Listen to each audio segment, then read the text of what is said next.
Yo, today I'm back with another video about a game that is very near and dear to my heart. It's called Wolverine Revenge. Growing up, there were like only 3 X-Men games I played. One of them was this game. The other one was Rise of the Apocalypse, which was pretty similar to Marvel's Alliance, and I wasn't really a big fan of that kind of gameplay. And the third one was X-Men the official game, which was based on the movie. They say that it's based on the movie, but the only thing that was similar to the movie was the first mission of Wolverine's campaign. But other than that, I have no fucking idea what was going on in that game. Is that Nightcrawler fucking fighting demons in hell? And a couple of days ago, I downloaded the game to rekindle the love I had for this game, to reminisce about the good old days. But when I played it now, I'm gonna come out the closet like a gay guy right off the bat. This game is a 2-pack of ass, absolute dog shit. I do not recommend playing. On top of that, I'd say this game deserves to be in the Hall of Fame of false advertising, because every single poster for this game, Hugh Jackman is planted right, in the middle of it. So everybody who sees it will be like, oh, so it's a Hugh Jackman Wolverine game.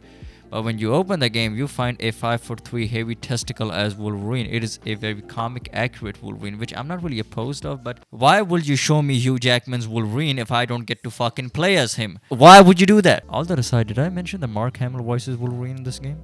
Pretty cool. But let's talk about the gameplay mechanics that are so special. They make the whole experience unenjoyable. And right off the bat, I want to talk about the combat mechanics. In this game, you cannot deal with multiple enemies at the same time. You will lock on to one enemy, you will defeat that enemy, and then you will lock on to the next one. But that is not the case for the enemy. They will jump you. It's like a Diddy party out here, okay?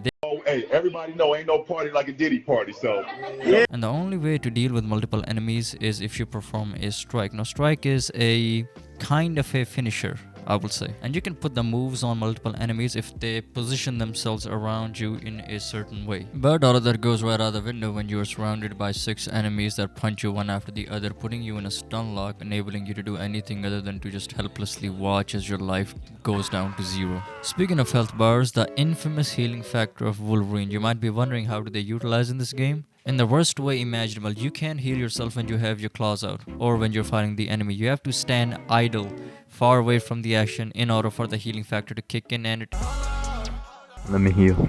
it heals you at such a grueling pace. The game has you look like a dumbass standing there waiting for your health to go back up, and that is an intended gameplay mechanic, by the way. You will spend 1/3 of your time playing this game just standing there waiting for your health to go back up, and I think that is really unforgivable.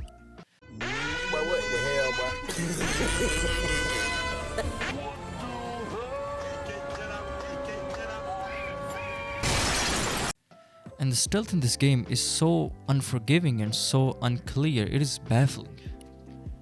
If you choose to do a mission full stealth and not go out guns blazing, you have to be extremely careful, because if you make one mistake, like if the enemy sees you just once, your whole run is finished. It's like all of these enemies are telepathically connected. One enemy sees you, and even if the rest aren't there to see you, they just know that you're there, and the game won't allow you to stealth kill them. I think it is very unforgiving. Which is why Act 4 is the worst, since you're infiltrating a base and the game expects you to use stealth. And you're supposed to stealth kill enemies that are like standing 10 inches away from each other, but it's okay because you got an enemy soldier uniform on, so they're practically blind, they can't fucking see you. But once in a blue moon or a red moon, they're like, oh wait, the guy next to us, he's killing another guy, and they sound the alarm, and you have to play the rest of the fucking act unable to do any stealth.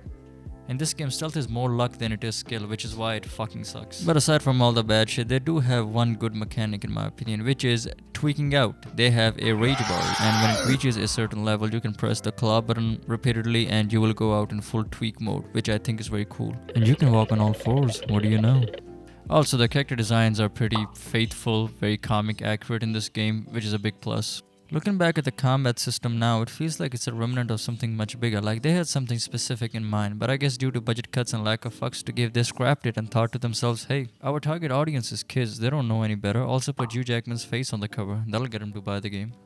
So yeah, I just wanted to talk about this forgotten game from my childhood. I hope you liked the video. Bye. Baby, you got something in your nose.